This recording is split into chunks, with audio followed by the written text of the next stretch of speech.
Korupsi adalah kejahatan luar biasa. Tapi anehnya, di negeri ini hukumannya sering terasa biasa-biasa saja. Pernahkah Anda bertanya-tanya, mengapa korupsi terus berulang? Mengapa, meski pelakunya ditangkap, dipenjara, bahkan dipermalukan, mereka tetap tidak jerah? Sebelum kita bahas lebih dalam, jangan lupa tekan tombol like dan subscribe, serta aktifkan lonceng notifikasinya. Dengan begitu, Anda tidak akan ketinggalan video berikutnya, dan channel ini bisa terus menyebarkan kebaikan. Allah Subhanahu wa Ta'ala sudah memperingatkan dengan tegas dalam Al-Quran. Dan janganlah sebagian kamu memakan harta sebagian yang lain dengan jalan yang batil. Dan janganlah kamu membawa urusan harta itu kepada hakim supaya kamu dapat memakan sebagian dari harta orang lain itu dengan jalan berbuat dosa, padahal kamu mengetahui. Quran Surah Al-Baqarah ayat 188. Namun kenyataannya, masih banyak orang berani mengambil harta yang bukan haknya, bahkan harta rakyat. Mari kita lihat faktanya. Seorang koruptor ditangkap karena merampok miliaran rupiah dari uang negara. Ia divonis beberapa tahun penjara, tapi keluarganya tetap bisa menikmati hasil korupsi. Hartanya tidak habis, kehidupannya tetap nyaman. Maka orang lain pun berpikir, korupsi masih lebih menguntungkan daripada jujur. Lalu apa yang membuat mereka tidak jerah? Pertama, karena ada kesempatan.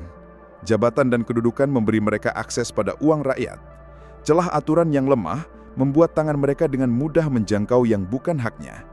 Di hadapan kesempatan itu, iman yang tipis tidak mampu menjadi benteng.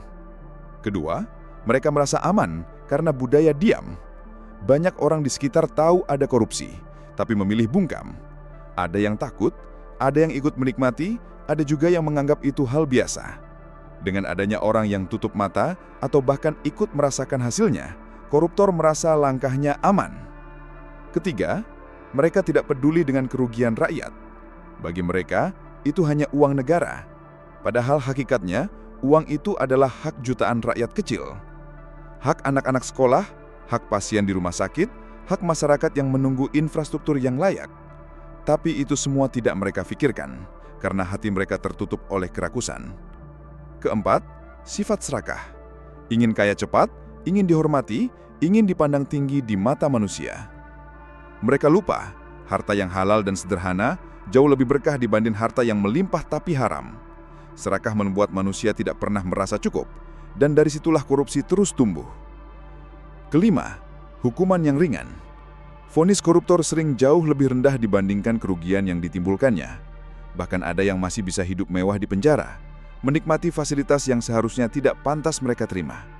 Hukuman yang tidak memberi efek jera ini membuat orang lain berpikir resiko korupsi tidak sebanding dengan keuntungannya. Keenam, karena gaya hidup mewah.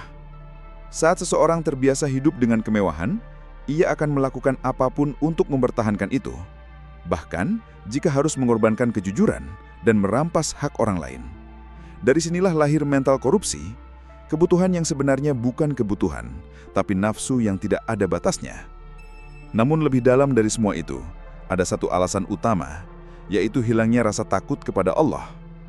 Kalau hati benar-benar yakin pada hari akhir, yakin bahwa setiap harta haram akan dimintai pertanggungjawaban, niscaya mereka tidak akan berani menyentuhnya. Rasulullah SAW bersabda, "Setiap daging yang tumbuh dari harta haram, maka neraka lebih pantas baginya." Hadis riwayat Tirmidzi. Tapi koruptor tetap melakukannya karena iman mereka lemah, hati mereka buta. Mereka lupa bahwa hidup di dunia hanya sebentar. Allah Subhanahu wa Ta'ala berfirman, "Barang siapa yang berkhianat, maka pada hari kiamat ia akan datang membawa apa yang dikhianatinya." Quran Surah Ali Imran ayat 161.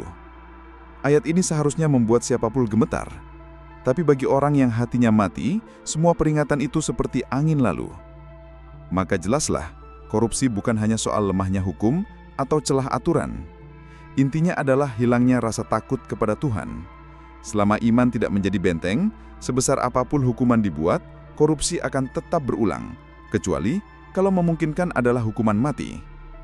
Semoga Allah Subhanahu wa Ta'ala memberikan kita kekuatan untuk menjauhi harta yang haram, menumbuhkan rasa takut kepadanya, dan menjadikan kita orang yang amanah. Karena sekecil apapun pengkhianatan terhadap harta, itu adalah beban besar di hadapan Allah. Terima kasih sudah menonton. Jangan lupa like, share, dan subscribe agar semakin banyak orang yang tercerahkan dan semoga kita semua dijauhkan dari perbuatan zolim.